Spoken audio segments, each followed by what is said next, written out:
உலகம் முழுக்க இன்று நாம் கேட்கும் ஒரே வார்த்தை கொரோனா.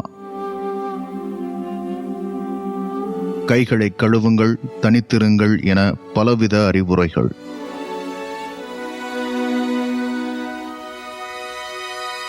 அன்றாட வாழ்வு முடக்கத்துக்கு உள்ளாகி இருக்கிறது.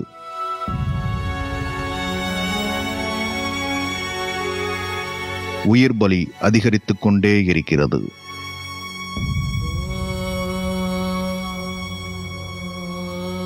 மொத்த நாடும் முடக்கப்படுகிறது. வீட்டிலிருந்து வேலை பார்க்க மக்கள் அறிவுறுத்தப்படுகின்றனர். இந்த வருட துவக்கத்தில் உலகுக்கு பரவத் தொடங்கி நம் அனைவரும் உச்சரிக்கும் வார்த்தையாக இன்று கொரோனா மாறிவிட்டது. வீடுமின்றி வேலையுமின்றி இருக்கும் மக்கள் சாலைகளில் இறங்கி நடக்கிறார்கள். கண்முன்னே நாட்டின் பெரும்பகுதி நாதியற்று நடந்து செல்வதை பார்க்கிறோம்.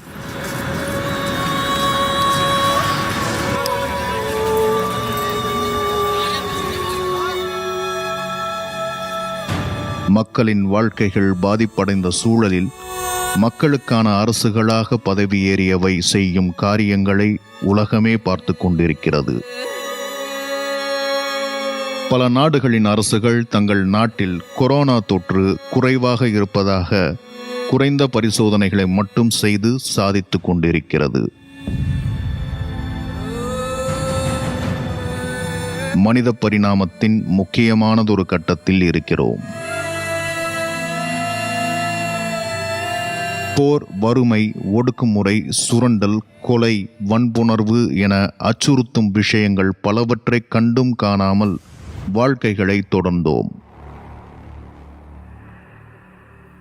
அவை வடிவம் மாற்றி கொரோனா பாதிப்பிலும் இன்று இடம் பிடிப்பதை பார்த்து செய்வதறியாமல் நிற்கிறோம். கொரோனா வழி வரும் அந்த பாதிப்புகள் நேரடியாக நம்மை தாக்குகின்றன.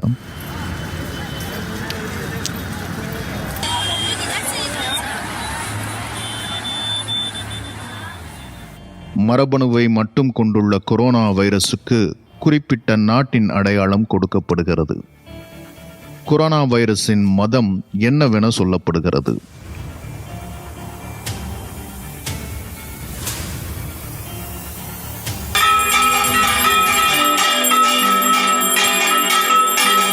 தேசப்பற்று என்கிற பெயரில் கொரோனாவை எதிர்க்க பல பைத்தியக்காரத்தனங்கள் முன்னெடுக்கப்படுகின்றன.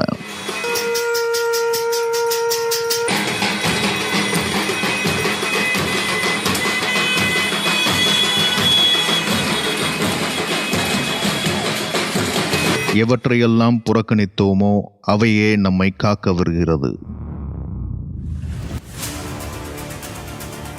யாரையெல்லாம் தூர வைத்தோமோ அவரெல்லாம் நமக்கு அவசியம் என்ற உண்மையை அடைந்திருக்கிறோம். எவரையெல்லாம் நம்பி தேர்ந்தெடுத்தோமோ அவரெல்லாம் தொலைக்காட்சிகளில் தோன்றி அறிவிப்புகளை மட்டும் செய்து மறைந்து விடுகின்றனர். உலகில் இதற்கு முன் பெருமளவுக்கான மக்கள் ஒன்று சேர்ந்த நிகழ்வுகள் என பார்த்தால் உலகப் போர்கள் என சொல்லலாம். போர்களில் நேர்ந்த ஒன்றுபடலுக்கும் இன்று மக்கள் ஒன்றுபடுவதற்கும் முக்கியமான சில வித்தியாசங்கள் இருக்கின்றன. போர்களில் மக்கள் தங்களின் நாடுகள் என்கிற அடையாளத்தின் கீழ் ஒன்று திரண்டிருப்பார்கள். பிற நாட்டு மீதான வெறுப்பின் கீழ் ஒன்று திரண்டிருப்பார்கள். ஆனால் இப்போதைய சூழல் முற்றிலும் வேறு.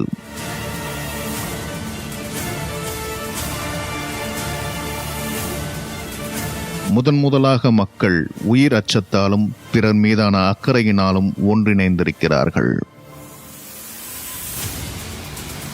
உலகத்தை கொரோனா தலைகீழாக்கி கொண்டிருக்கிறது.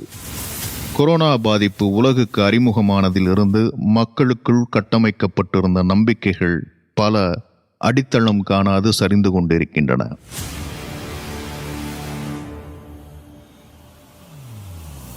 கொரோனா முதலாக அப்படி தலைகீழாக்கியது எதை தெரியுமா?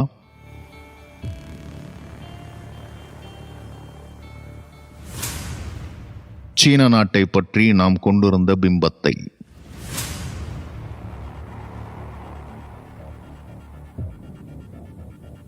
சீனாவை பற்றி நாம் என்ன நினைத்து கொண்டிருந்தோம் அல்லது என்ன சொல்லித் தரப்பட்டிருக்கிறது?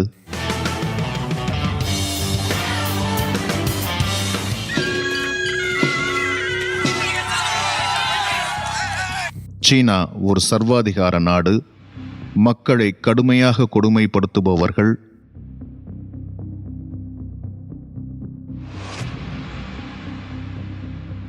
எந்த உரிமையையும் மக்களுக்கு கொடுக்காத அரசை கொண்ட நாடு.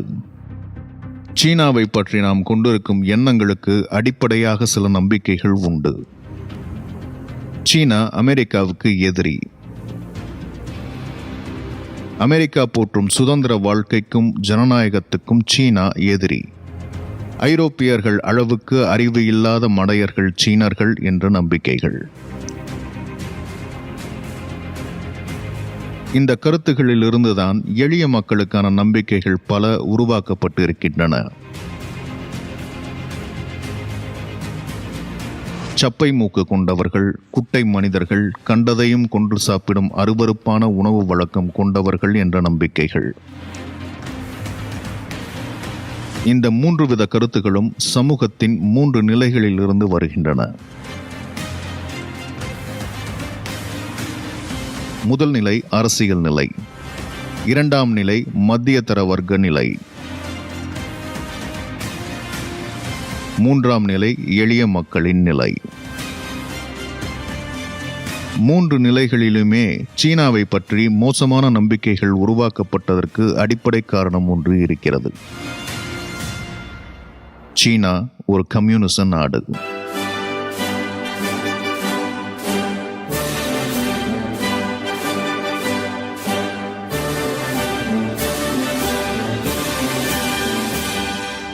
கம்யூனிசம் அமெரிக்காவுக்கு பிடிக்காத சித்தாந்தம். எல்லாமும் எல்லாருக்கும் என போதிக்கும் சித்தாந்தம்.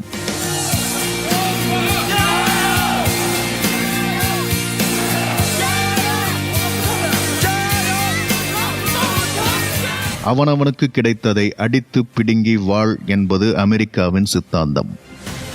உலகம் முழுக்க இருக்கும் மக்களிடமிருந்து அடித்து பிடுங்கி வாழும் அமெரிக்காவின் வல்லரசு வாழ்க்கைக்கு சீனா கொண்டிருக்கும் கம்யூனிச சித்தாந்தம் நிச்சயமாக எதிரிதான். அமெரிக்க வாழ்க்கையை போதித்து அமெரிக்க பொருளாதாரத்தை பின்பற்றும் அரசுகளும் அதன் மக்களும் சீனாவை எதிர்க்கும் வரைதான் அமெரிக்காவால் வல்லரசாக நீடிக்க முடியும். ஆதலால் சீனாவை பற்றிய அவதூறுகளும் மோசமான நம்பிக்கைகளும் மக்கள் மத்தியில் நிலவ வேண்டிய அவசியம் அமெரிக்காவுக்கு உண்டு. உதாரணத்துக்கு இந்த காணொளியை பாருங்கள். Why do you keep calling this the Chinese virus? There are reports of dozens of incidents of bias against Chinese Americans in this country. Your own aide, Secretary Azar, says he does not use this term. He says ethnicity does not cause the virus. Why do you keep using this? அமெரிக்காவின் அதிபர் Donald Trump கொரோனாவை சீன virus என சொல்லி குறிப்பிடுகிறார். A lot of people say it's racist. It's not racist at all, no, not at all. It comes from China. ஒரு நாட்டின் பெயரை வைரஸுக்கு வைத்து கூப்பிடுவது சரியா என ஒரு பத்திரிகையாளர் கேள்வி கேட்க டொனால்ட் ட்ரம்ப் தான் கூறிய பதிலில் உறுதியாக நிற்கிறார். It comes from China. It's not racist at all, no, not at all. It comes from China. Donald Trump வார்த்தையை கேள்வி கேட்கும் பத்திரிகையாளர் அமெரிக்காவிலேயே இருக்கிறார். ஆனால் அமெரிக்க அதிபரின் வார்த்தையை பிரதிபலிக்கும் செய்திகள் உலகெங்கும் இன்று தொடர்ந்து வந்து கொண்டிருக்கின்றன. கொரோனா தொற்று தொடங்கிய இடம் சீனாவின் வூஹான் நகரம். கடந்த நவம்பர் தொடங்கி டிசம்பரில் பரவி ஜனவரியில் அதிகமாகி உலகுக்கும் பரவத் தொடங்கியது கொரோனா.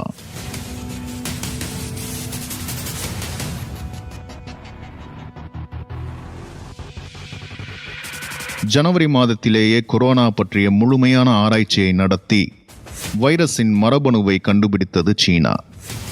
அதை தன்னோடு மட்டுமென வைத்துக் கொள்ளாமல் உலகுக்கு தெரிய பிரசுரித்தது.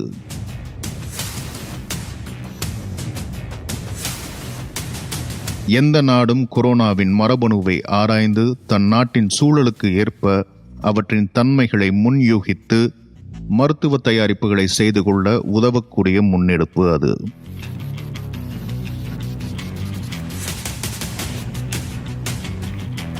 ஆனாலும் எந்த நாடும் பொருட்படுத்தவில்லை. உலக சுகாதார நிறுவனம் மட்டும் உலக நாடுகள் எல்லாவற்றையும் கொரோனா பாதிப்புக்கு தயாராக அறிவுறுத்திக் கொண்டே இருந்தது. அமெரிக்கா கூட பொருட்படுத்தவில்லை.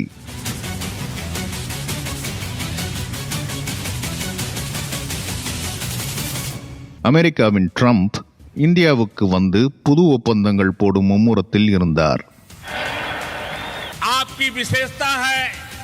இந்தியாவோ அமெரிக்க அதிபரை வரவேற்க சுவர் கட்டிக் கொண்டிருந்தது.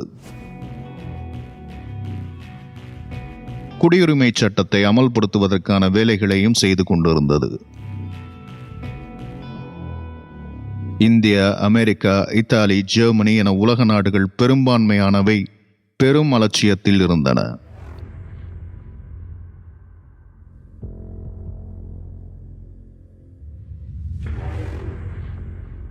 மக்களுக்கு ஏற்பட போகும் துயரை முன் உணர்ந்து தயாரிப்பு நடவடிக்கைகள் எதையும் முன்னெடுக்காமல் வெறும் அரசியலை மட்டும் செய்து கொண்டே இருந்தன. அவை எல்லாமும் குறை கூறிக் கொண்டிருந்த கம்யூனிச சீனா மக்களுக்கான வேலைகளை செய்து கொண்டிருந்தது.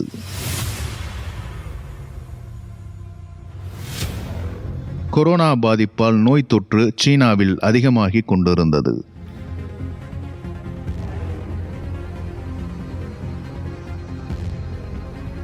பலி எண்ணிக்கையும் அதிகமாகிக் கொண்டிருந்தது. உலக நாடுகள் எல்லாமும் ஏளனம் மட்டும் பேசிக் கொண்டிருந்தன. அமெரிக்க ட்ரம்பை போல் சீனா வைரஸ் என்றும் கண்டதை சாப்பிடும் சீனாக்காரன் எனவும் நாமும் நக்கலடித்துக் கொண்டிருந்தோம்.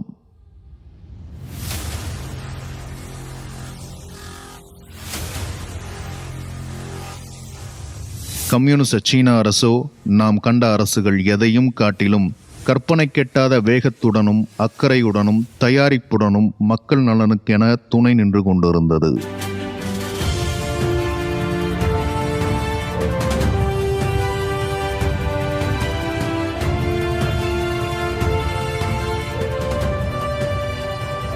அமெரிக்கா முதலிய உலக நாடுகள் சீனாவை பற்றியும் கம்யூனிசத்தை பற்றியும் பரப்பும் பொய் பிரச்சாரத்தை எதிர்த்து உலக மக்களும் உலக ஊடகங்களும் தங்களை மறந்து வியந்து சீனாவை பார்க்கும் சமயம் வந்தது.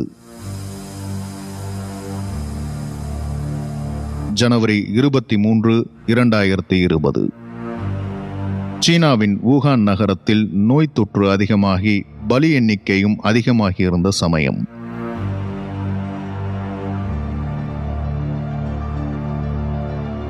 ஒரு நொடி கூட தாமதிக்கவே இல்லை சீனா. அதே நகரத்தில் உடனே உதவுவதற்கு என மருத்துவமனை கட்ட தீர்மானித்தது.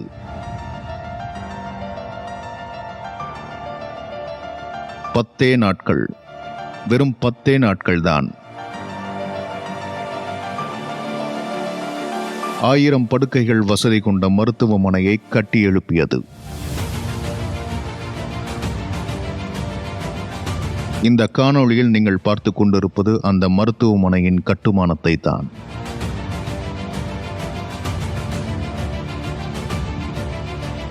இது ஒன்று மட்டுமல்ல, இன்னொரு மருத்துவமனையும் கட்டப்பட்டது. அதே 10 நாட்கள்.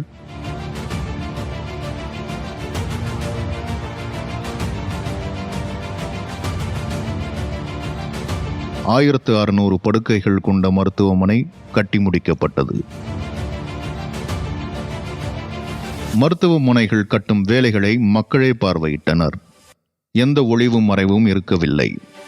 கட்டுமான வேலைகள் இணையத்தில் நேரடியாக ஒளிபரப்பப்பட்டன.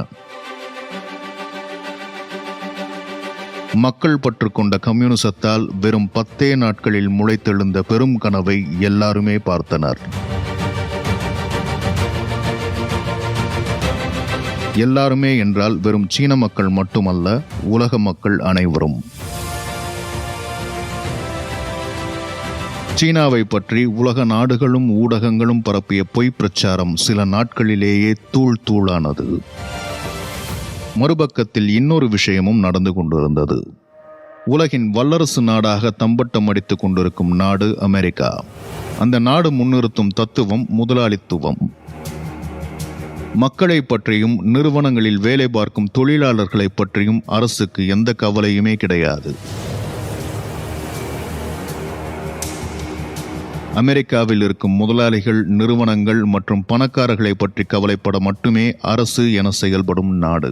தனிநபரின் வேலைக்கான உத்தரவாதம், வருமானத்துக்கான உத்தரவாதம், வாழ்க்கைக்கான உறுதி எதுவும் அமெரிக்க அரசு மக்களுக்கு கொடுப்பதில்லை.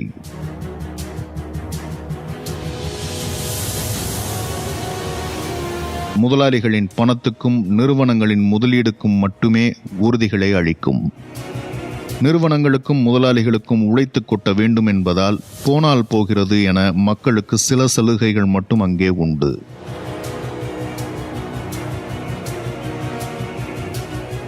மற்றபடி முதலாளிக்கும் பணக்காரனுக்கும் ஏதேனும் பிரச்சனை என்றால் மட்டும் அமெரிக்க அரசு பதட்டம் கொள்ளும். இப்போது கூட கொரோனா பாதிப்பால் சாகவிருக்கும் அமெரிக்கர்களுக்கு என 2 லட்சம் பிரேத பைகள் தயாரிக்கும் வேலையை செய்து கொண்டிருக்கிறது அந்நாடு. அந்த அமெரிக்கர்களை எப்படி காப்பது என்ற யோசனை கொஞ்சம் கூட அந்த அரசுக்கு இல்லை. அத்தகைய அமெரிக்க அரசின் காலுக்கு அருகே ஒரு குட்டி நாடு இருக்கிறது, கியூபா. மிகவும் சிறிய நாடு. அமெரிக்காவுக்கு பிடிக்காத இன்னொரு நாடு. அமெரிக்காவுக்கு பிடிக்கவில்லை என்றாலே அது நல்ல நாடாகத்தான் இருக்கும். அந்த வகையில் கியூபாவும் சரியான நாடுதான். ஏன் அமெரிக்காவுக்கு கியூபாவை பிடிக்காது? கம்யூனிசம். கியூபா கம்யூனிசத்தை பின்பற்றும் நாடு. அமெரிக்கா சொல்லும் முதலாளித்துவத்தை எதிர்க்கும் நாடு.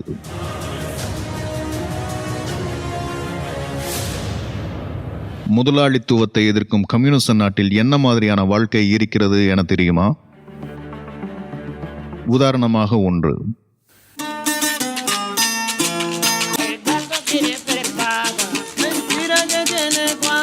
கியூபாவில் மருத்துவமும் கல்வியும் இலவசம். மருத்துவம் கியூபாவின் அரசிடம் இருக்கிறது, தனியாரிடம் இல்லை. பேதமே இல்லாமல் எல்லா மக்களுக்கும் கியூபாவில் மருத்துவம் இலவசம். அமெரிக்காவிலோ முதலாளித்துவத்தை பின்பற்றும் பிற நாடுகளிலோ நிலைமை அப்படி கிடையாது.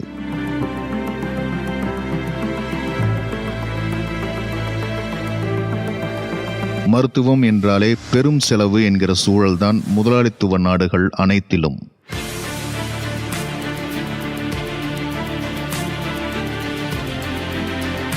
கொரோனா வைரஸ் சீனாவுக்கு அடுத்தபடியாக மக்களின் பார்வையை குவித்தது கியூபா நாட்டில்தான்.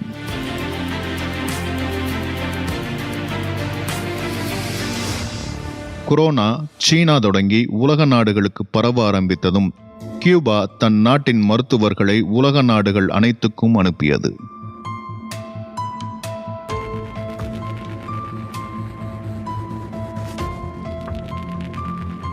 முக்கியமான இன்னொரு விஷயம், மருத்துவத்தில் முன்னிலையில் இருக்கும் நாடு உலகத்திலேயே கியூபாதான். ஏற்கனவே பல ஆப்பிரிக்க, லத்தீன் அமெரிக்க ஏழை நாடுகளில் இலவசமாக 29,000 கியூப மருத்துவ பணியாளர்கள் வேலை பார்த்து கொண்டிருக்கிறார்கள். கொரோனா பாதிப்பு ஏற்பட்டிருக்கும் இந்நிலையில் எந்த பிரதிபலனும் கேட்காமல் இத்தாலி உள்ளிட்ட எல்லா நாடுகளுக்கும் எந்த பணமுமின்றி இலவசமாக மருத்துவ உதவி செய்யவென 593 மருத்துவர்கள் கொண்ட குழுவை கியூபா அனுப்பி வைத்திருக்கிறது. கியூபா மருத்துவர்கள் உலக நாடுகள் அனைத்துக்கும் இன்று சென்று உதவி கொண்டிருக்கிறார்கள்.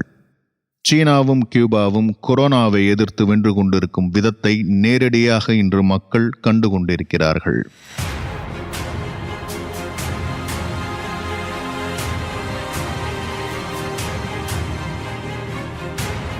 பிற அரசுகளை காட்டிலும் கம்யூனிச அரசுகள் எந்த அளவுக்கு மக்களுக்கான அரசுகளாக இருக்கின்றன என்பதை உலக மக்கள் பார்த்து கொண்டிருக்கின்றனர்.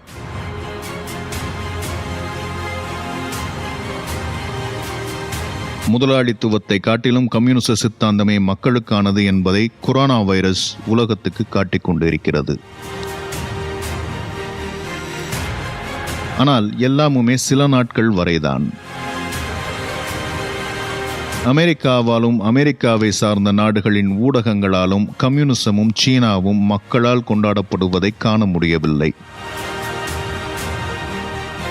மார்ச் மாதத்திலிருந்தே சீனாவை பற்றி பல கதைகளை சொல்லத் தொடங்கிவிட்டன. கொரோனா பாதித்த மக்களை சீனா கொன்றுவிட்டது என்றெல்லாம் புது புது கதைகளை சொல்லத் தொடங்கியிருக்கின்றன. கம்யூனிசத்தை பற்றிய பொய் பிரச்சாரம் மீண்டும் முடுக்கிவிடப்பட்டிருக்கிறது. இத்தகைய பிரச்சாரங்கள் வரலாறு முழுக்க கம்யூனிசத்தை குறித்து முன்வைக்கப்பட்டவைதான். அவற்றை தாண்டி வரலாறு கம்யூனிசத்தை வெல்ல வைத்தே வந்திருக்கிறது.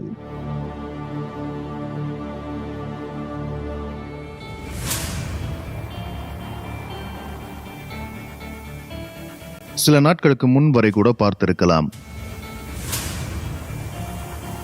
இப்படி ஒரு செய்தி சீனாவை பற்றி வந்தது.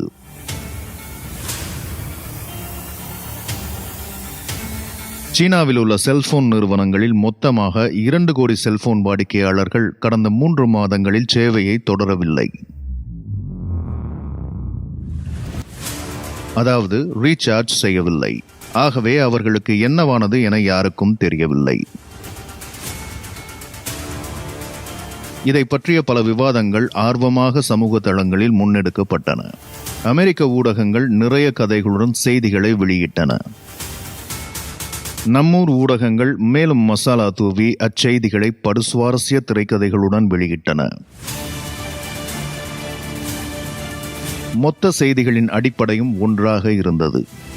அதாவது கொரோனா பாதிப்பு சீனாவில் மிக அதிகமாக இருந்ததாகவும் சீன அரசு அதை மறைத்து குறைவான எண்ணிக்கையே கொடுத்து கொண்டிருந்ததாகவும் சொன்ன செய்தி ஒரு மிகப்பெரிய திருப்பத்தையும் முடிவில் வைத்தது. கணக்கில் வராத இந்த 2 கோடி மொபைல் வாடிக்கையாளர்களும் யார் தெரியுமா? கொரோனா பாதிப்பை உலகத்திடமிருந்து மறைப்பதற்காக சீன அரசு கொன்ற மொத்த கொரோனா நோயாளிகளின் எண்ணிக்கையாம்.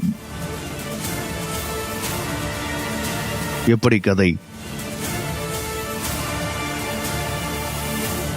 சதக்கென குத்தினான், ஐயோ ஐயோ என கத்தினான் பாணி கதைகள். கூடிய விரைவில் அமெரிக்காவில் வருகிறதோ இல்லையோ, இந்தியாவிலும் தமிழகத்திலும் சீன அரசை சைக்கோ அரசாக சித்தரிக்கும் படங்கள் வந்தாலும் ஆச்சரியப்படுவதற்கு இல்லை.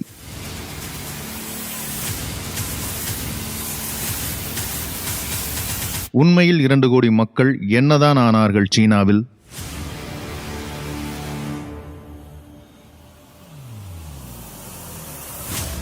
ஹாலிவுட் அளவுக்கு அதிரடியாக யோசிக்காமல் எளிமையாக யோசித்தாலே விடை கிடைத்துவிடும்.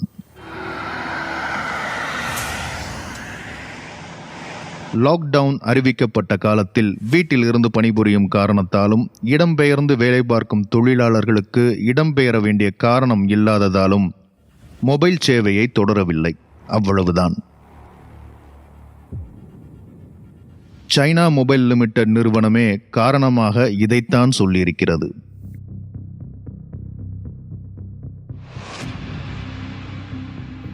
ஆனாலும் சீனாவை படுபயங்கரமான நாடாக சித்தரிப்பதில் ஊடகங்களுக்கு இருக்கும் ஆர்வம் தணிந்ததே இல்லை. கொரோனாவை கண்டுபிடித்த மருத்துவரை கொன்றது சீனா, முதல் கொரோனா நோயாளியை ஒழித்து வைத்தது சீனா என வகை வகையாக பல செய்திகளை தினசாக கண்டுபிடிக்கிறார்கள். சீனாவுக்கு எதிராக இருந்தால் போதும் உண்மைகள் பற்றிய கவலை ஏதுமின்றி துள்ளி குதித்து செய்திகளாக்கி விடுகிறார்கள். சீனா மீது அப்படி என்ன கோபம்? சீனாவின் அரசு உண்மையிலேயே கொடுமையான அரசா?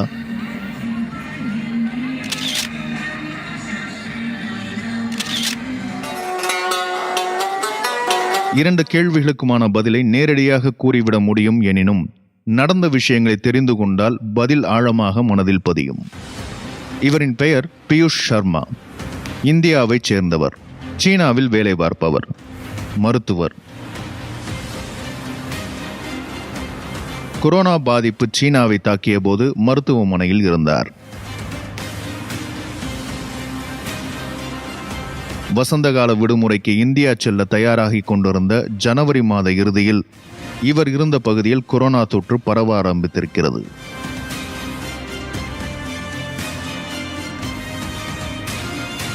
விடுமுறை எடுக்காமல் வேலை பார்த்தார். சீன மொழி தெரியாத மக்களுக்கு தொலைபேசியின் வழி மருத்துவம் மற்றும் மனநல ஆலோசனைகளை கொடுப்பது இவரின் வேலையாக இருந்தது.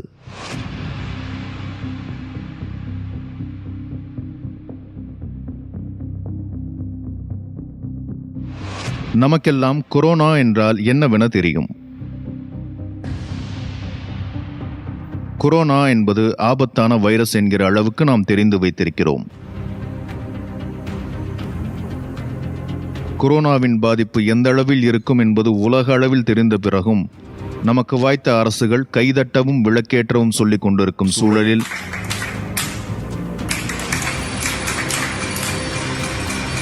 முதலாக கொரோனாவை எதிர்கொண்ட சீன அரசு என்ன செய்தது? விளக்குகள் ஏற்றி கொரோனாவை விரட்டும் தேசத்தை சேர்ந்த மருத்துவர் சீனா கொரோனா கையாண்ட விதத்தை நேரடியாக கண்டு விளக்குகிறார். மனித வளத்தை பொறுத்தவரை குறையே கிடையாது. போர்க்களத்தில் வேலை பார்த்த மாதிரி எல்லாரும் வேலை பார்த்தாங்க. எதை பத்தியும் கவலைப்படலாம். இந்தியாவிலிருந்து ரொம்பவே வித்தியாசமானது இங்க இருக்கிற சூழல். இந்தியாவில் நாசிக், புனே, ராஜஸ்தான் என வெவ்வேறு இடங்களில் கொரோனா பரவும் இடங்கள் இருக்கலாம். ஆனா இங்க வேற விதம். இங்க ஒரே இடத்துல தான் வந்தது. ஹூபே மாகாணத்தின் ஊகான் நகரம். நாட்டோட மொத்த வளங்களும் உதவிகளும் ஹூபே மாகாணத்துக்கு செலுத்தப்பட்டது. இந்தியாவில் பல முனைகளில் இருந்து போர் தொடுப்பதற்கு இது சமம். நம்ம எல்லாருக்கும் முன்னாடி ஒரு அற்புதமான உதாரணம் இருக்கு. சீனா கொரோனாவை கட்டுப்படுத்திய விதத்தை அப்படியே காப்பி அடிச்சா கூட போதும்.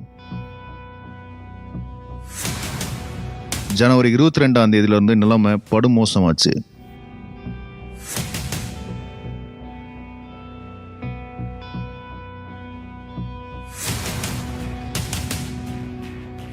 எல்லாருக்கும் கவலை. முதல் நோயாளி வந்த அடுத்த 10 நாட்கள்ல எண்ணிக்கை 1000 தொட்டுச்சு. சீனாவை பத்திய நல்ல விஷயம் என்னன்னா, சிக்கலான சூழல் வரவிருக்கு அப்படின்னு தெரிஞ்ச உடனே ரொம்ப அழகா அவங்க சூழ்நிலையை கையாண்டாங்க.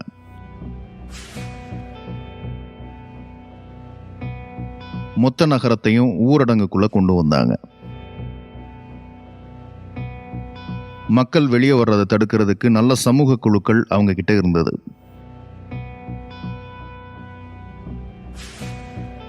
எல்லா மருந்து கடைகளுக்கும் கட்டுப்பாடு கொண்டு வரப்பட்டது. பாராசிட்டமால் போன்ற மாத்திரைகள் கூட கொடுப்பதற்கு அவங்களுக்கு தடை விதிக்கப்பட்டது. வலி நிவாரணத்துக்கும் காய்ச்சலுக்கும் கூட எந்த மருந்தும் கொடுக்கக்கூடாது. இருமலுக்கோ சளிக்கோ மருந்து கேட்டு வந்தா அவங்க பேர்களை பதிவு செஞ்சுக்கணும். மருந்து வாங்கணும்னா அடையாள அட்டை கொடுக்கணும். தனிமையில் இருக்க அறிவுறுத்தப்பட்ட நோயாளிகளும் சரி, தனிமை வார்டுகளில் வேலை பார்த்த ஊழியர்களும் சரி வீட்டுக்கு போகவே கூடாது. அவங்களுக்கான உணவும் தங்குமிடமும் எல்லா வசதிகளும் இங்கேயே மருத்துவமனைகளில் ஏற்பாடு செய்யப்பட்டுச்சு.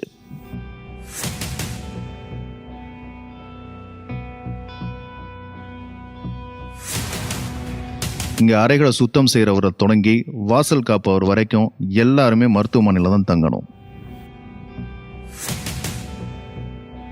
பல அணிகளாக பிரிக்கப்பட்டோம். 20 நாட்களுக்கு ஒரு அணி வேலை பார்க்கணும். 20 நாட்கள் முடிஞ்ச பிறகு 14 நாட்கள் தனிமையில இருந்து மருத்துவம் எடுத்துக்கணும்.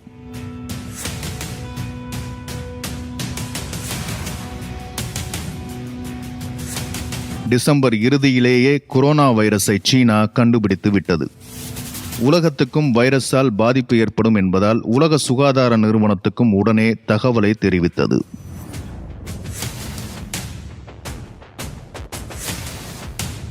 ஜனவரியின் பாதையின் போது வைரஸை கட்டுப்படுத்துவதற்கான முக்கியமான நடவடிக்கைகளை தன் நாட்டில் சீன அரசு எடுத்தது. மக்களை காப்பதற்கான முகக்கவசங்கள் குறைபாட்டை சரி செய்ய வேண்டுமென சில நாட்களிலேயே முகக்கவச உற்பத்திக்கான தொழிற்சாலையை கட்டியது. பெருமளவு எண்ணிக்கையில் முகக்கவசங்கள் தயாரிக்கப்பட்டு மக்களை சென்றடைந்தன. சூழலின் தீவிரம் புரியாமல் இயல்பாக வெளியே சுற்றும் மக்களும் இருந்தனர். அவர்களை சீன அரசு காவலர்களை கொண்டு லத்திகளால் அடிக்கவில்லை, நூதன முறையை கையாண்டது.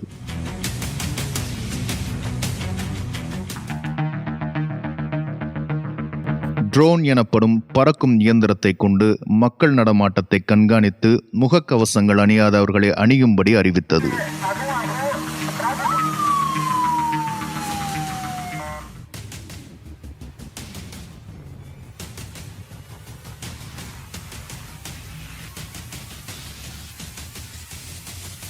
இத்தனை நவீன வழிமுறைகளை பொதுவாக நகரங்களில் செய்வார்கள். ஏனெனில் நகரங்கள் மட்டுமே உலக கவனம் பெறும். சீன அரசுக்கு உலக கவனத்தை விட மக்கள் நலம் முக்கியமாக இருந்ததால் இத்தகைய பறக்கும் இயந்திரங்கள் சீன கிராமங்களில் கூட மக்களை கண்காணித்து அறிவிப்புகளை வெளியிட்டன.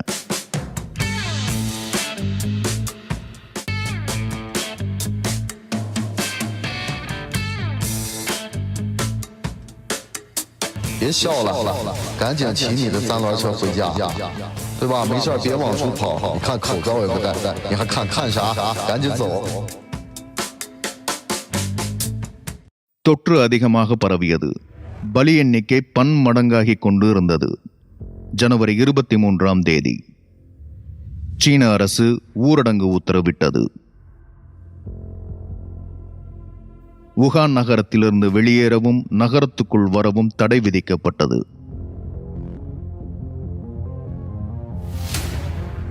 மேலும் 15 நகரங்களுக்கும் ஊரடங்கு நீட்டிக்கப்பட்டது.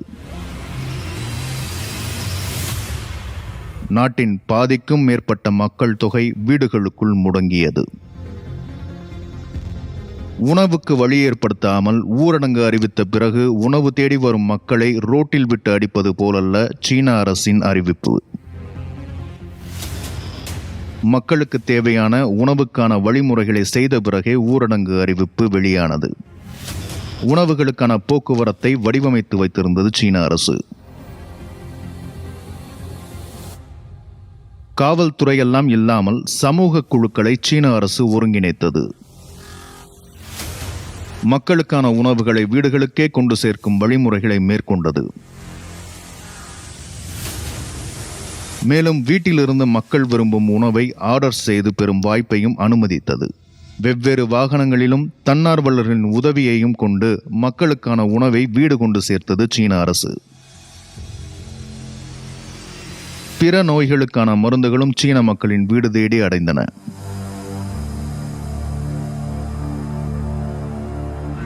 ஏப்ரல் 8ஆம் தேதி 76 நாட்கள் முடிந்திருந்தன. ஊரடங்கு உத்தரவை சீன அரசு விலக்கிக் கொண்டது.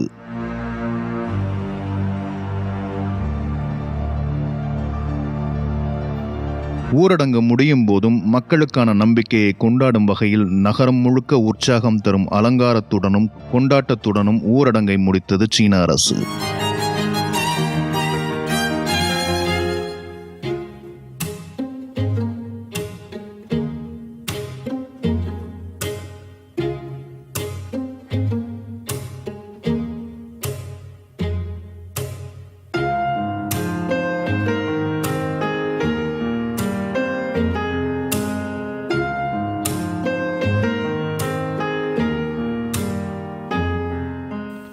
ஏன் இந்த கொண்டாட்டம்? நம்மூர் விளக்கு ஏற்றல், கைதட்டுதல் போன்றவைதானே இவையும் என கேட்கலாம். முக்கியமான வித்தியாசம் ஒன்றும் காரணம் ஒன்றும் இருக்கிறது. கொண்டாட்டத்துக்கான காரணம் இதுதான். கடந்த மாதத்திலேயே, அதாவது மார்ச் 18ஆம் தேதியே வுகான் நகரத்தில் கொரோனா தொற்றிய புது நோயாளிகள் இல்லை என்கிற கட்டத்தை வெற்றிகரமாக கொண்டு வந்தது சீன அரசு.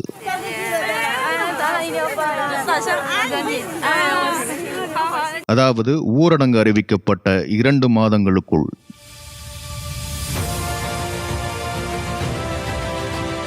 கொண்டாட்டம் கொண்டு வந்த வித்தியாசம் இதுதான்.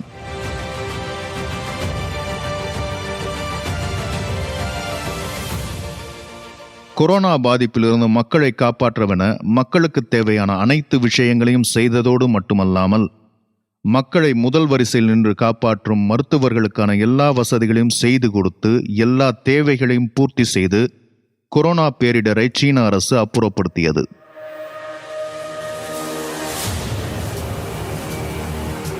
மருத்துவர்களுக்கு பாதுகாப்பு உபகரணங்கள் எதையும் கொடுக்காமல் வெறும் ரெயின்கோட்டை மட்டும் மாட்டிவிட்டு வேலை பார்க்க நிர்பந்தித்தும் திடுதிப்பென லாக்டவுன் அறிவித்து மக்களை அதிரிப்பதிரியாக தெருவில் ஓட வைத்து அலைக்கழிப்பிலேயே பலரின் உயிர் போகச் செய்துவிட்டு திரையில் தோன்றி கைதட்டவோ விளக்கேற்றவோ சீன அதிபர் சொல்லவில்லை.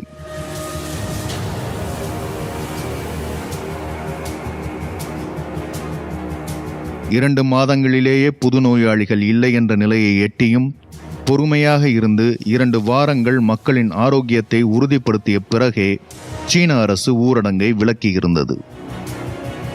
ஓர் அரசு தன் மக்களை காப்பாற்றுவதெல்லாம் என்ன பெரிய சாதனையா?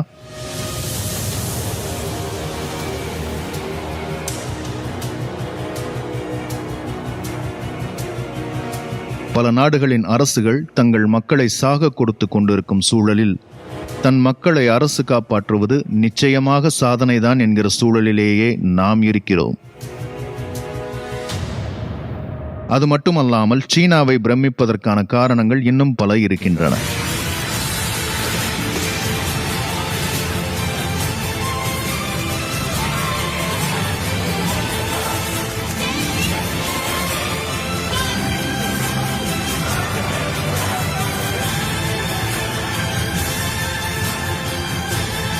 சொந்த மக்களை காப்பாற்றுவதையும் தாண்டி உலக மக்களுக்கான நலனையும் சீன அரசு பேணும் கட்டத்துக்கு நகர்ந்தது. இவர் செர்பிய நாட்டின் ஜனாதிபதி. செர்பியா ஐரோப்பாவில் இருக்கும் நாடு. அங்கும் கொரோனா பாதிப்பு அதிகம். செர்பியாவுடன் வர்த்தக உறவில் இருக்கும் எந்த நாடும் அதற்கு உதவ முன்வரவில்லை. நாட்டின் வளங்களை சுரண்ட ஆவலுடன் இருந்த ஐரோப்பிய நாடுகள் உதவி என வந்ததும் செர்பியாவை திரும்பிக் கூட பார்க்கவில்லை. அனாதரவாக தன் நாடும் மக்களும் விடப்பட்டிருக்கும் ஆதங்கத்துடன் ஊடகங்களை சந்தித்த செர்பிய ஜனாதிபதி இப்படி பேசினார். சர்வதேச ஒற்றுமை என சொல்லப்படுவதெல்லாம் உண்மையிலேயே கிடையாது. ஐரோப்பிய நாடுகளின் ஒற்றுமைன்னு ஒன்றும் கிடையாது. அதெல்லாம் வெறும் கட்டுக்கதை தான். இன்னைக்கு ஒரு கடிதம் அனுப்பியிருக்கிறேன். எங்களுக்கு உதவி கிடைக்கும் என நம்பிக்கையும் எதிர்பார்ப்பும் நாங்கள் கொண்டிருக்கும் நாடு ஒன்னே ஒன்றுதான், சீனா.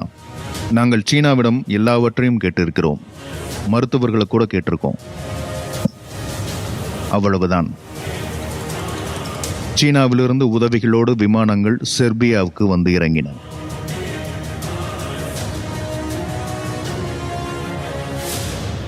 செர்பியா மட்டுமென இல்லாமல் ஆப்பிரிக்க நாடுகள், Cambodia, Iraq, Iran, Philippines, Spain, ஐரோப்பிய நாடுகள் என தொடர்ந்து பல நாடுகளுக்கு சீனாவின் உபகரணங்களில் தொடங்கி மருத்துவ உதவி வரை பறந்து கொண்டிருக்கின்றன.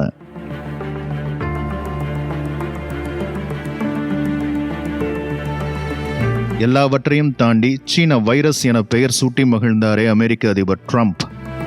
அவரின் நாட்டுக்கே 30 லட்சம் முகக்கவசங்களை சீனா அனுப்பியிருக்கிறது. இந்தியாவுக்கும் மருத்துவ உதவி வந்து சேர்ந்திருக்கிறது. இந்தியா, அமெரிக்கா உள்ளிட்ட இன்னா செய்தாரை சீனா ஒருத்திருக்கிறது. காரணம், சீனாவின் வரலாற்றிலும் அரசியலிலும் கலந்திருக்கும் கம்யூனிசம். நட்பு நாடு, எதிரி நாடு என்கிற பேதமின்றி உலக மக்கள் அனைவருக்கும் நலன் சேர வேண்டும் என விரும்பி சீனா உதவிக்கரம் நீட்டுகிறது.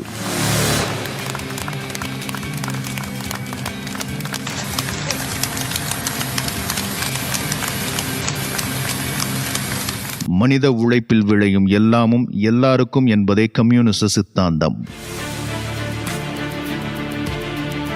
பின் ஏன் கம்யூனிசத்தை மக்கள் ஏற்றுக்கொள்ள மறுக்கிறார்கள்?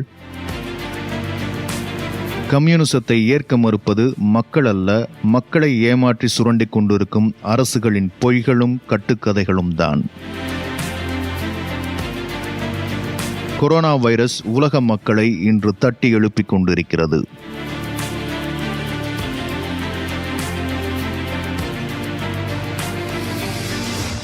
இந்திய மாநிலமான கேரளா தொடங்கி கியூபா, சீனா, வியட்நாம் வரை எங்கு திரும்பினாலும் இன்று கொரோனா பாதிப்பிலிருந்து மக்களை எந்த பேதமும் பார்க்காமல் காப்பாற்றிக் கொண்டிருப்பது ஒரே சித்தாந்தம்தான், கம்யூனிசம்.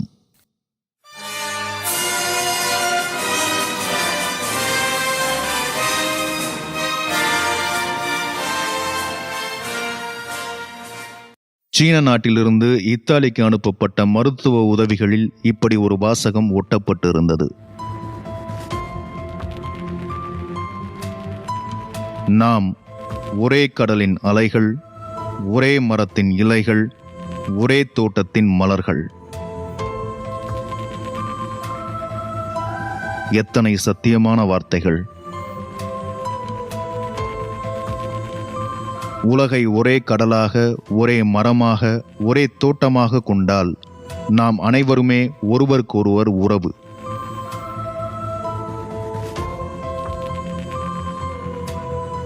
எவராலும் எவரும் இல்லை, எவர் இன்றியும் எவரும் இல்லை.